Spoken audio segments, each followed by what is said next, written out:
I think the president should start looking at the Constitution and going after these companies because, among other things, they are violating the civil rights of American citizens. And they are engaged in something that constitutes a direct attack on the body politic, which, by the way, is a kind of lèse majesté in a society. That is an attack on the sovereign.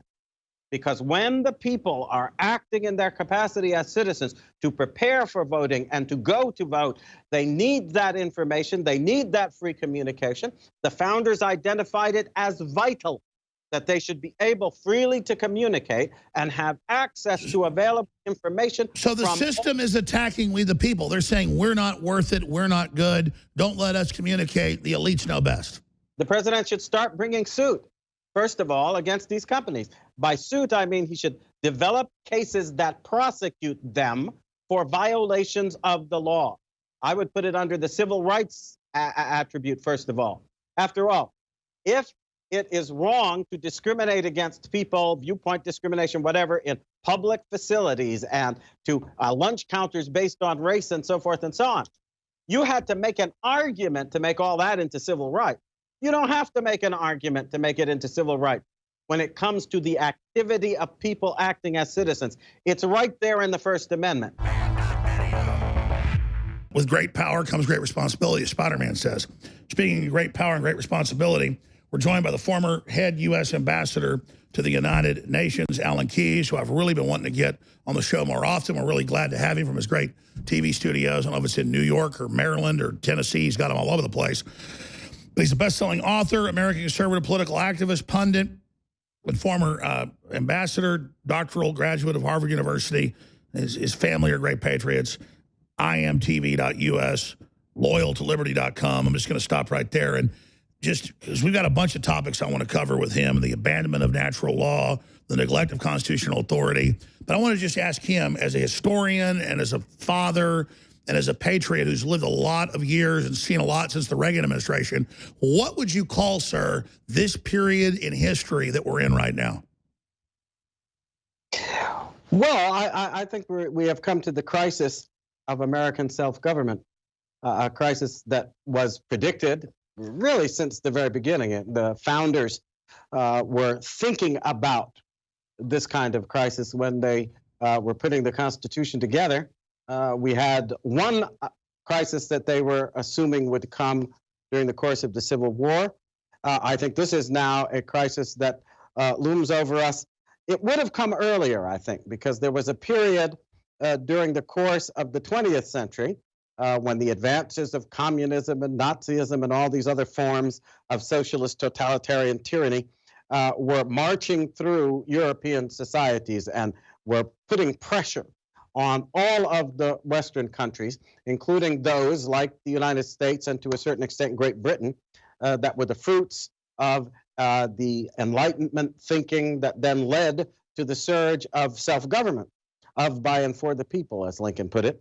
But I think that because of the excesses of those regimes and Hitler's unleashing and the Japanese unleashing of global war, we got the impression with the success of the United States that somehow or another we had overcome that crisis. But that's right. We believed evil was defeated, but it wasn't. It wasn't.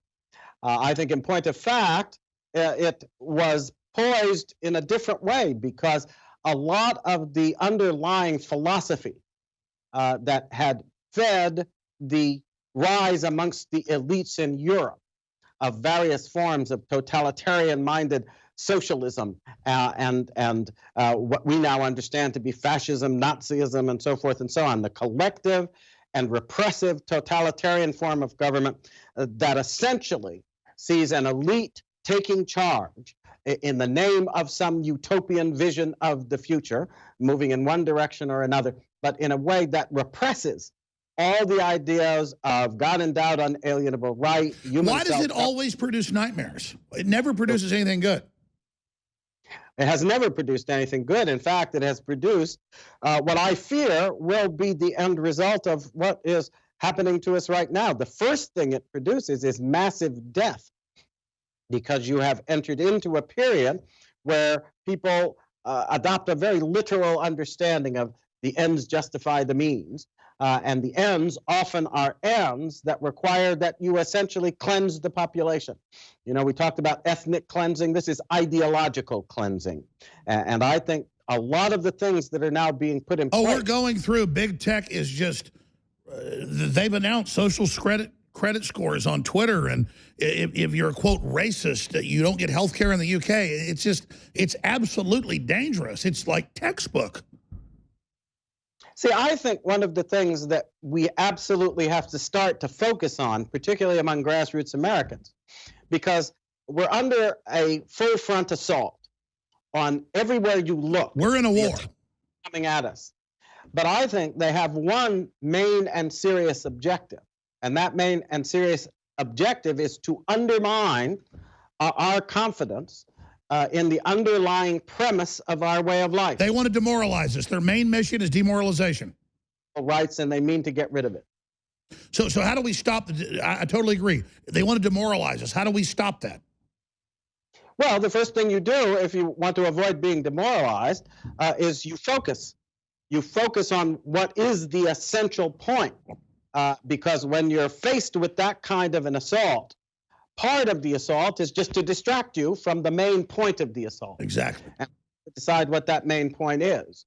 And I think that main point is to overthrow, first of all, our confidence in the truths that this country was founded on, starting with the premise of God endowed unalienable rights, which then overthrows our confidence in our own capacity to govern, so that we then start looking for some kind of human center, which they're quite prepared to offer in the form of these totalitarian-minded elites who will come along. We got the money, we got the ideas, we've got the utopia, just sit back and we'll do it for you.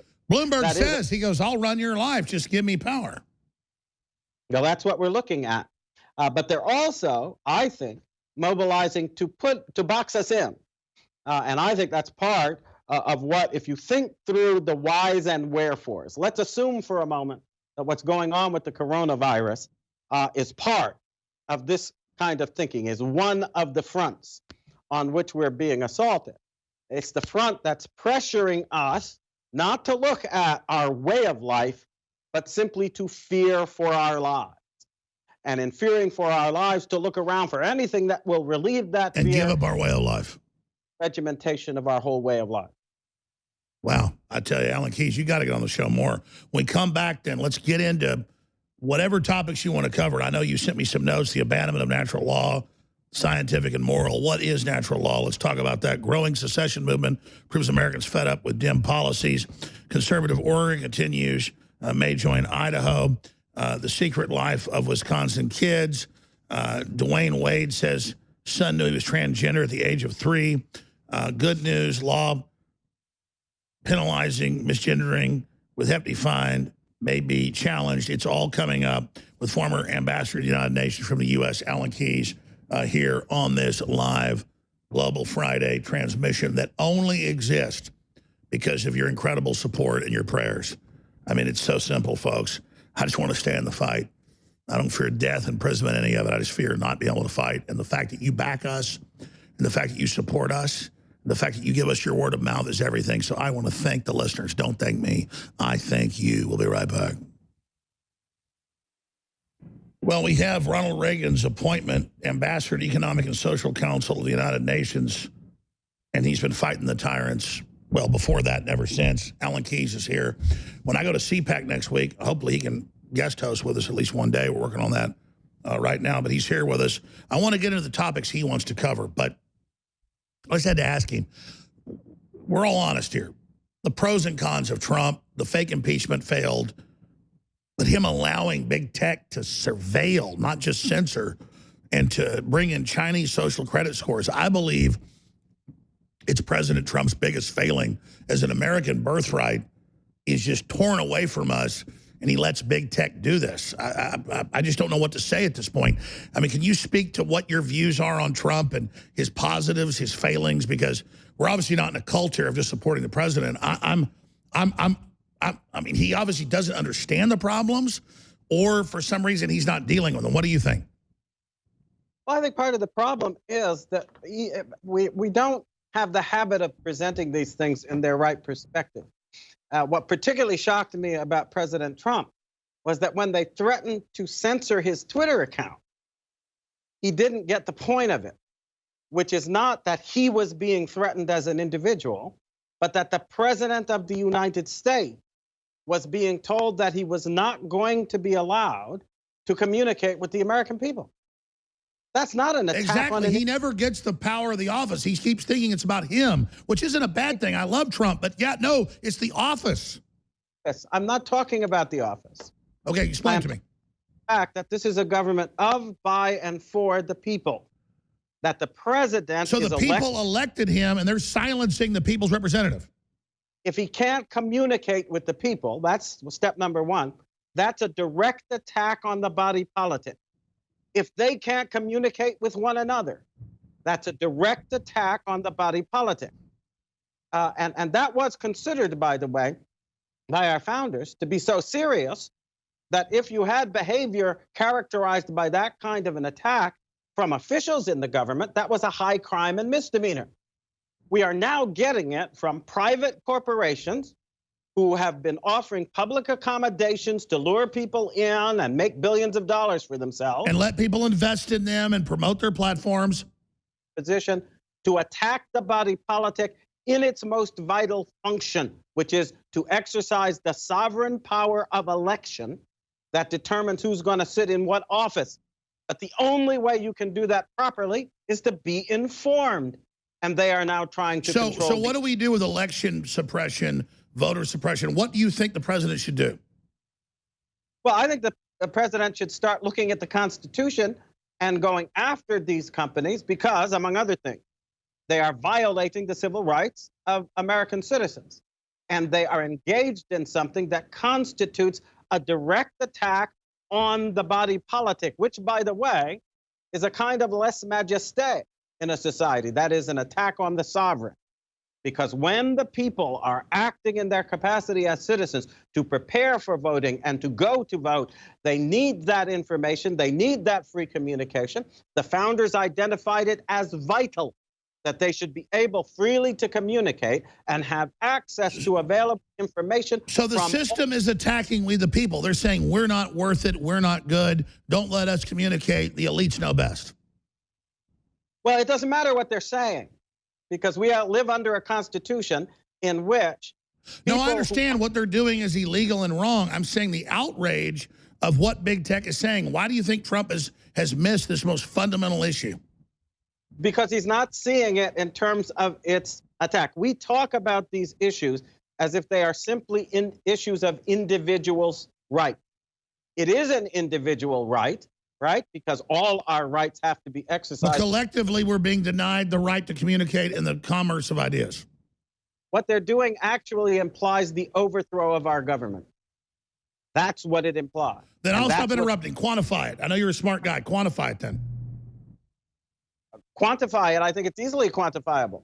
If you start taking all viewpoints, filtering them through a controlled process, a process controlled by a very elite handful of people, that means that the people are no longer getting full information to allow them to know both what the issues are and what the choices are in terms of those who are most capable of representing their feelings for what this country is about.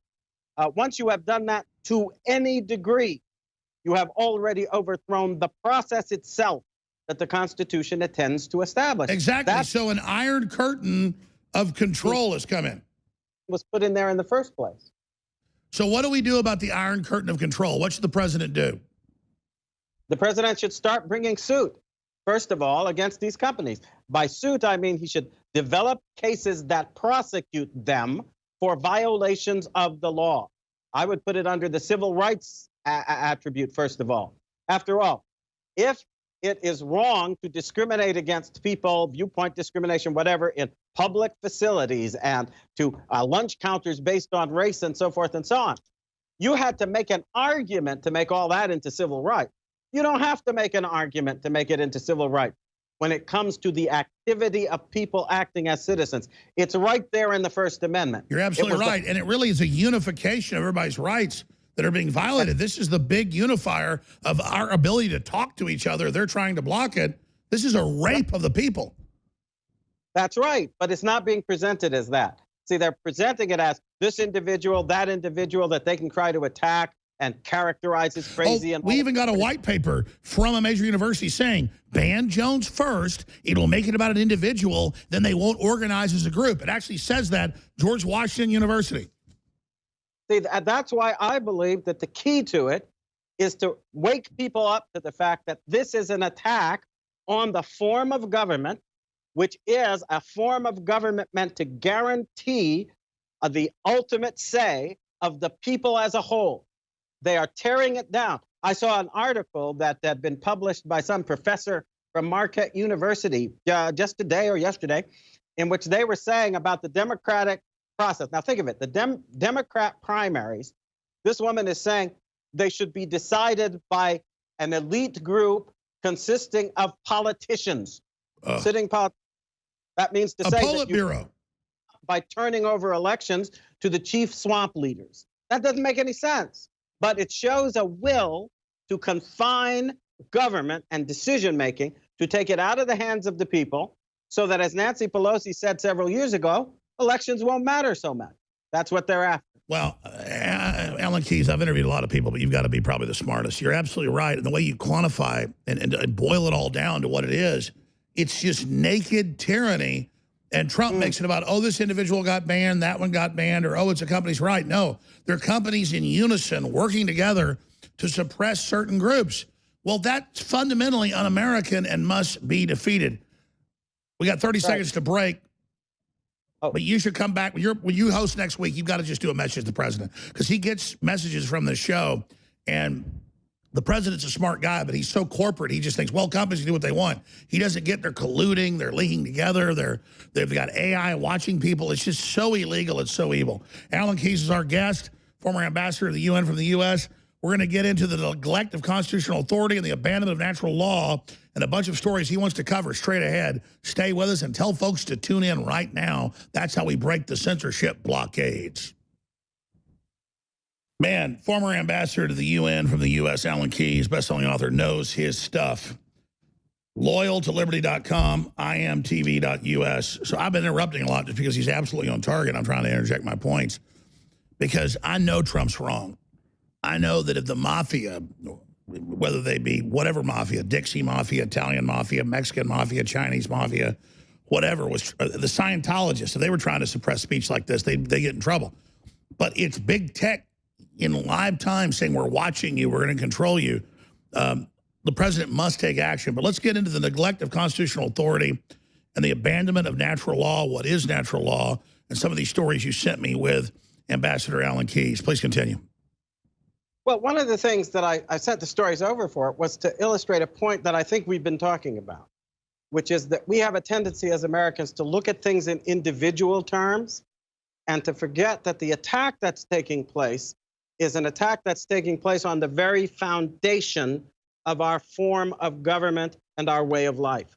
So that each attack is intended as a final result to separate us from one of the assumptions that allow us to govern ourselves. Well, that's the paradox. We're individualist, but we have to have a collective. Just because communists are collective, they're a false collective. We're a collective that's via our mission and our ethos. We come together through free will. Only our collective can defeat their collective. And if we don't understand that, then they will end up battering the foundations down while we're frittering away trying to answer each discrete attack as if that's all the danger we face. And we won't see the big picture that the house is going to collapse because they've removed the foundation. How do we answer the main assault? Well, one of those foundations is, for instance, the authority of parents over their children. And we might say, well, that's an individual authority. Well, not quite, because we claim to have the capacity to be sovereign people. That is to say, to be individuals who will care for the common good of our country and can be entrusted with the most important kind of power in dealing with that common good. Well, when do we prove ourselves to have the character to do that? When we raise our kids. So respecting parental authority and obligation and responsibility is part of what must be done to make sure that our sovereign capacity is developed and respected. They are now using all this gender junk. No, you're to do right. things- Everything is about keeping us from ever stepping into that most basic authority. Well, they're destroying it. They're denying it. They're taking it away completely. Wisconsin, I read a story where they're actually practicing deception.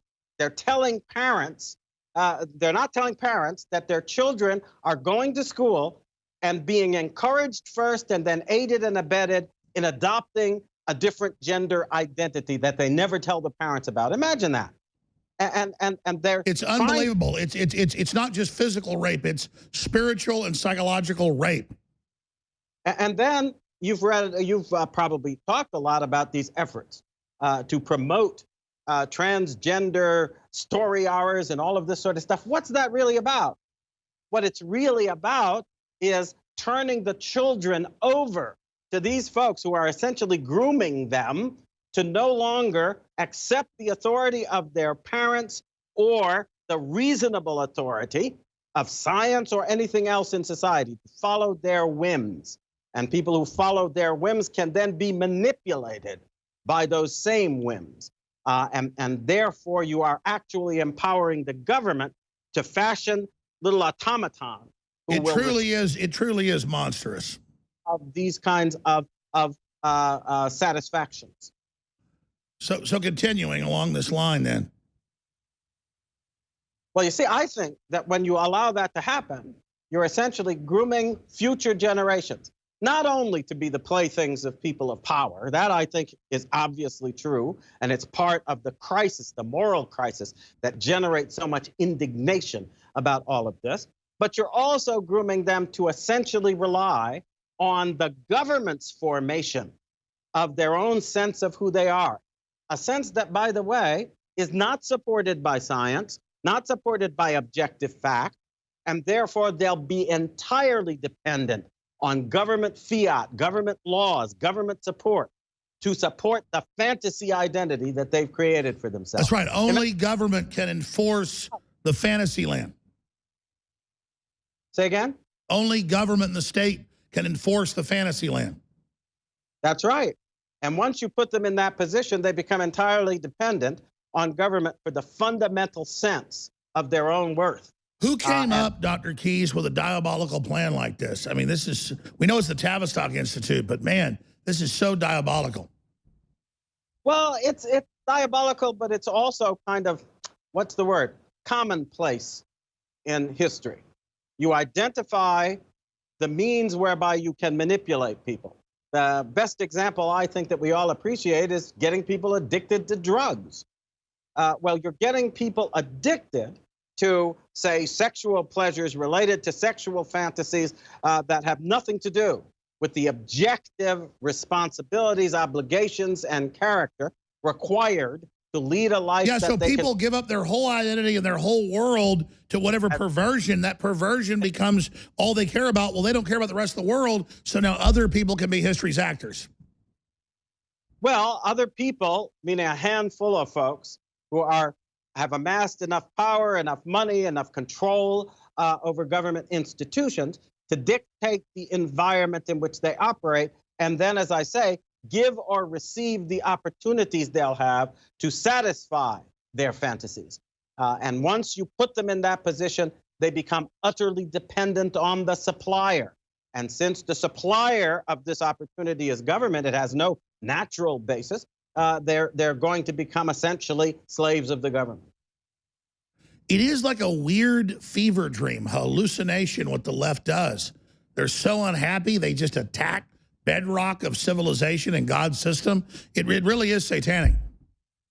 Well, you know, it reminds me a little bit, though, of a kind of weird reversal of what was the case with aristocratic rule. Aristocratic pretensions were supported by outward appearances that required a certain kind of power to enforce them on others. So you got people to call you your majesty and your worship and your this and that in ways that would then contribute to a false sense of intimidation. That's a lot like getting people used to being penalized if they misgender so-and-so, right? So if you don't say the right title we're going to throw you in jail. We're going to take you. You know, it's incredible. You probably didn't hear my show yesterday, but that's what I said. I said, it's the new royalty where they're arresting people that misgender in England. It's a royalty. You didn't give the right title. Since when is saying someone's a man or a woman, or it's ma'am, it's literally the new royalty. That's exactly right. But then you have to ask yourself, what sustains this royalty? What power is it that keeps them in power? And it's obviously just the power of being able to enforce your will against others. But if a small group of people can impose their will and force the titles today, no, that's it. If it's the transgenderism today and mother and father's bad, it's anything tomorrow. If they can get us to submit to something this ridiculous now, we'll capitulate to anything. Tomorrow it will be calling those who have self-identified as elites and who have sufficient power to impose their will. You'll have to call them by whatever name or title they demand. And let's go back. Remember the deputy head of Google 5 years ago in a lawsuit made his employees call him a beautiful female dragon in a beautiful golden building. You go, that sounds dumb. No, that's a cult. If I made my employees call me a beautiful female dragon, I would be in a cult. Well, imagine that nonsense is enforced by government and courts with fines and jail sentences, and you get an idea of where we're headed. By the way, I'm not just saying this, Alan, because I've been begging for months for you to get on the show. I don't know why it hasn't happened, but we got to get you on anytime you want to come on. The show's yours, because I feel like victory when I talk to you. I'm not just, unlike any other guest, when I talk to you, because you quantify what I already and spiritually know, I just feel victory. I feel like a way out when I talk to you. I'm serious. Your study of history, your knowledge, all of it quantifies what my spirit already knows. Well, let's talk about that when we come back. Okay. Defending the Republic from enemies, foreign and domestic. It's Alex Jones. All right. Former ambassador to the UN, Alan Keyes, is our guest, and he's on fire as usual here today. We have the fourth hour coming up as well with Nick Begich, but I'll do a few segments and hit some other news I haven't gotten to. He is going to be co-hosting at least one of the shows next week. So, Alan Keyes, you've boiled down who these people are and what they're doing, and you've got these articles, growing secession movement. You know, the left can say these cities are above the law, illegal aliens can drink and drive, they cannot pay taxes. Well, what happens with secession movements on the other side? What do you see the pushback of Americans against this system? What do you see unfolding? Well, one, I think that particular movement is a rational response to the fact that Democrats are trying to build an urban-based tyranny in the country. Precisely the thing, by the way, that the whole founding system was devised to avoid. The whole electoral college. Or other sectional tyranny over the whole country. And it neglects a couple of important factors. Aside from the fact that you're usurping the overall electoral process, you're also acting as if numbers are the only thing that matters. And of course, that's not true, because each section of our country contributes something that's vital to the rest of us. So that you may have people who are fewer in number living, for instance, in rural areas, but the food they produce is vital to everybody. And they're holding the area, they're paying taxes on it. You see, and they're trying to hold them hostage in the same way that in third world countries, they often held farmers hostage and people who lived in rural areas hostage to the demands of the urban and the military. The central government. It happens over and over again. That's right. But you destroy the country because you're not paying attention to the vital contribution. Because you've created a new slave class. The society. Why do you think Bloomberg badmouthed farmers and badmouthed mothers and told his employees kill their babies? He just has this sick attitude. He openly says, I should be able to tell you how to live. I know best. His arrogance is outrageous. Well, I think the arrogance of it's outrageous, but it's also a form, if you analyze it through, of insanity, which puts the ambition for power above everything else, so that you will sacrifice every good thing, prosperity, liberty, happiness, in order to achieve that power objective. And I'm sorry. That's right. He wants the technocracy, he says, to tell us how to live right. And it's the most outrageous statement. He just says it with a straight face. Well, I think that's because they have no real standard of right and wrong. when you don't have a standard of right and wrong, when your only standard is power, you can get away with telling lies and you don't feel that they're lies because they serve your purpose. You can get away with making promises and you don't have to keep them because they serve your purpose. The only thing that matters is that you achieve your aim. And what Americans have to wake up to is to start asking. We have produced one of the greatest outcomes, I think the greatest, for any country, any nation in the history of the world. We've done it on a unique basis of respecting the sovereignty of the people.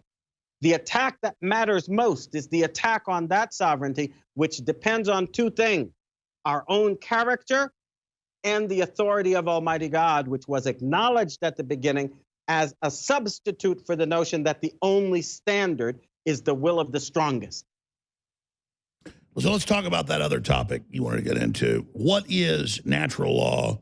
A lot of fake definitions out there, some occultic ones, but what's real natural law from a scholar's view, and what is the abandonment of it? Well, see, I guess I deal in American definitions. Natural law is the set of rules that first govern material nature, on which our science entirely depends now. So it's common sense. Science and so forth. The other kind of natural law is the law that is represented in the way in which human beings are prompted to behave by their bodies and by their understanding, their ability to reason, in order to preserve themselves, preserve their families, take care of their country, and achieve a state of being that corresponds to their happiness. And that's what was talked about in the Declaration of Independence. And that natural inclination to want to do the things that will help to make you happy, help to keep your family happy, help to keep your community safe and your children safe, that was the premise of our idea of equality, because we all have that inclination, and we stand responsible before God for doing the things that will help to achieve the result. So why is there a war against natural law when it's common sense, it's what we know is right, we want to do it? That's right. And the government's supposed to respect that, not interfere with it. And we're certainly not supposed to turn over our responsibilities, beginning with our responsibility for our family and our children. We're not supposed to turn it over to anybody else, because it's not just about getting things done. It's about getting them done in a way that respects the provisions that God has made, which provisions are the only ones on which we can base the claim of equality. Have you noticed that? We're not equal in material provisions. We're not equal in intelligence. We're not equal in physical strength or anything else. But we're equal in the rules of how it's supposed to run. Excuse me? But we're equal in the rules of what works, of what binds us together as humans. Well, and you violate those rules. But those rules are only, how can I put it, are only a source of equality when we acknowledge that we are equally responsible for obeying them and following. No, I agree. It's like we are all equal, created by God to follow God's plan if we choose so. That's right. But that means, and here's the fundamental error a lot of people make: freedom is not the source of equality. Freedom is the condition that allows us to choose the path of equality. Oh, I totally agree. We're given free will by God to have the free will to make the right choice or not. We're given free will by God so that we can make the choice. Exactly. The freedom to make the choice is not the end game. It's just the climate to be able to have the free will to make the right choice. You have to, well, that's where the idea of rights comes from. I was rereading a book the other day, The Closing of the American Mind, by somebody I knew very well, Alan Bloom, who was one of my mentors in the early part of my college education. And he contrasts the Enlightenment thinking about rights. And he says something that I don't believe is exactly accurate. He says that the opposite of rights under the Enlightenment was not wrongs, but duties. That's the exact opposite of what I think is the case. In point of fact, the root of all rights lies in our obligation to do that which accords with the will of God for our preservation and our happiness, according to the law that should govern our nature. No, I totally agree. God's given us a plan that's going to work beautifully, but we have free will to choose it. We have free will to choose it, but we have to use that will to do what's right. When we use it to do what's wrong, it is not a right. It's sin. that then has to be resisted by those who are following the logic of unalienable But what's rights. crazy is if you actually do what God says, you're fabulously successful. So why would anyone not want to follow that? Well, they wouldn't want to follow them because though they're fabulously successful, some of them, they want to be worshiped as God. And you can't be worshiped as God. No, exactly. You can't be God when you admit there is a God above you. Exactly. And I think that that's what's making everybody unhappy. You know, Caesar and all of these people in ancient times, they used to get temples in which they were worshiped because they were so Ugh. wonderful. I think a lot of our elites miss that, and they want to take us back. They call themselves progressive. So, Alan, I can tell you're a really smart guy, and I'm not kissing your ass. It's true. You don't feel good being praised. You like your ideas being accepted because you know it's the truth.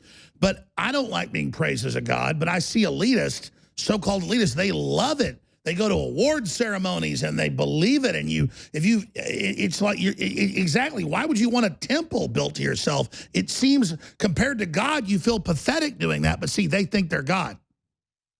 Well, see, they're encouraging ordinary folks to give room for the delusion that they can be God. They can be men when they're women and women when they're men and anything you feel like doing and so forth and so on. Everybody thinks that's for me because I get to do whatever I want. No, don't fool yourself, y'all.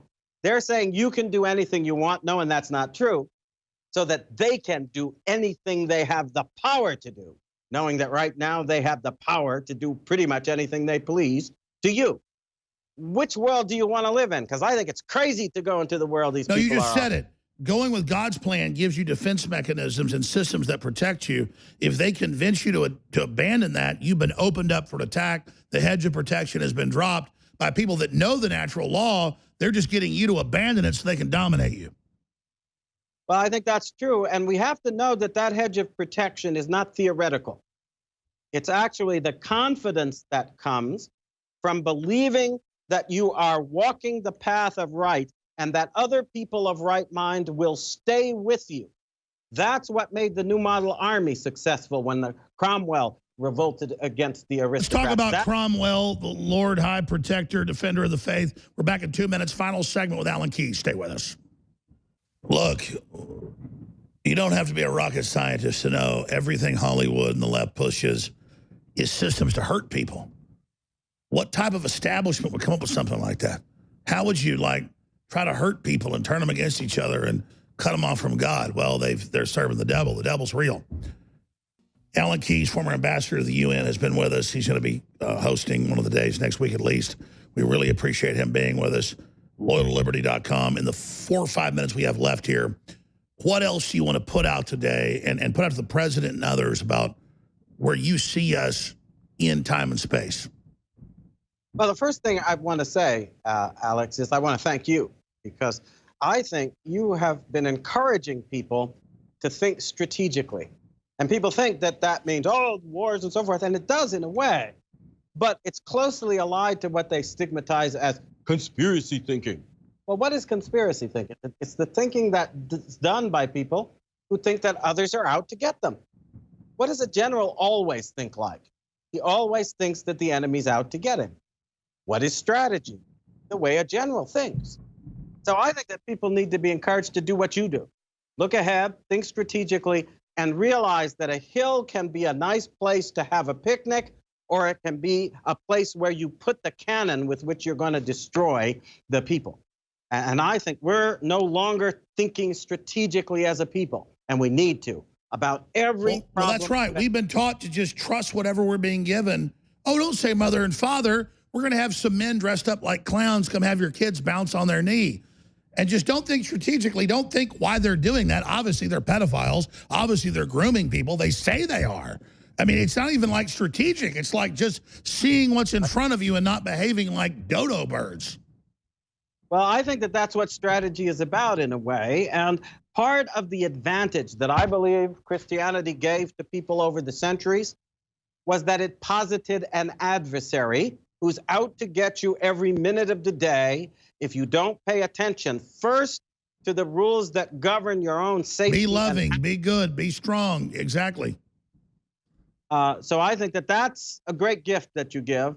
And it's what I have tried to do in trying to serve this present time. And I'm glad, by the way, that you put out such great products, because I've been relying on your PM formula to help me get to sleep after I've been driven crazy by a lot of all this crazy news we have to deal with every day.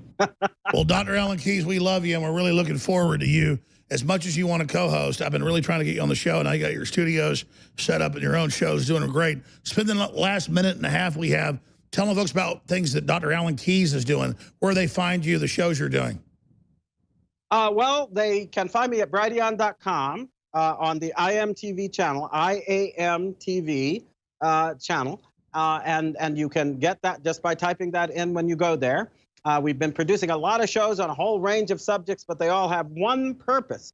And the one purpose is to get people to think about the founding premises on which we stand as a free people, and to apply those premises, see how they're at work or being attacked in everything that's going on in our society now. The crisis has come. We will nobly save or meanly lose this entire way of life if we don't wake up and get busy. That's right. I mean, the epic war is now. Thank you, and God bless you. We'll talk to you next week. And think about that. You go talk to leftists at their events. None of them can even talk. They could be black, white, old, young. They're literally zombies. You talk to an Alan Keyes. He's on fire. He knows all the history, everything. I've done deep research. He has more than I do. It's like he knows what he's doing. That's what it is to serve Christ, is to be empowered, is to know how the world works. But see, the devil, he just sells nothing but destruction. These people sign on believing it's easy, and they just get destroyed. I don't want to be one of these soul-sucked slaves, man. I want to be up there when we die with people like Alan Keyes. We'll be right back. I'm going to do one final segment. Then Dr. Nick Begich takes over. This is the Info War. This is the fight for a human future.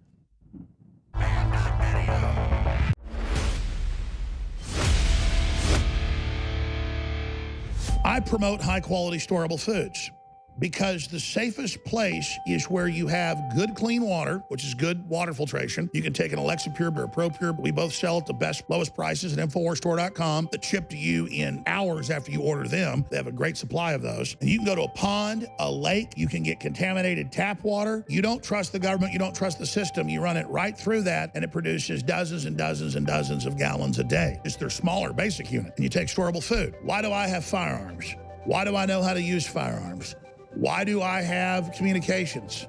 Why do I have storable food? Why do I have a small place in the country to be able to run to? Because it's real insurance, not just trusting insurance in some bank or some digital system. I don't have any 401k. I don't have any digital savings. I don't have any pension fund because I don't trust the system. I have friends, I have family, I have some land, and I have guns to protect it, and I have food to eat, and I know how to skin a buck and run a trot line. But again, for the average person, just having a month's supply of storable, sealed, high-quality food gives you a leg up to protect yourself during a crisis, or 6 months or a year. And if you have money, you better have extra food to take care of your friends and family, because when there is a breakdown of civilization, those that have extra food and extra preparedness items are going to be in the best position into the future to barter, to organize, to be seen as leaders in your community. And we hope this giant global industrial Ponzi scheme can continue on, because we're all part of it. But if you look at the Great Depression, 17 million people, it's estimated, starved to death in the United States, and that was with 90% of people being rural and more than half of them being totally self-sufficient. Today, we're 90% urban, 10% rural, and only half the rural communities are self-sufficient. We are sitting on top of a time bomb. Ever seen footage of army ants going through the South American jungle and clearing hundreds of acres in a day? Or locusts descending in and destroying crops in Africa or the Middle East? Humans are beyond that during a crisis. Within just a week to 10 days, most people become homicidal murderers. Within about 15 days, most people become cannibals, like giant bipedal, warm-blooded piranhas with a locust-like drive and hunger to eat everything in their path. So they are still available to ship high-quality storable food to you. It's all drop ship right from InfoWarsStore.com. MyPatriots in our system ships just as quick as with them. We have the best prices. It funds the InfoWar, and it's 10 to 14 days now to get it. They're about to have to increase it again because food orders just continue. They've got enough food now, they think, for about a month to keep packaging. So you will get your order. It'll lock it in if you order now.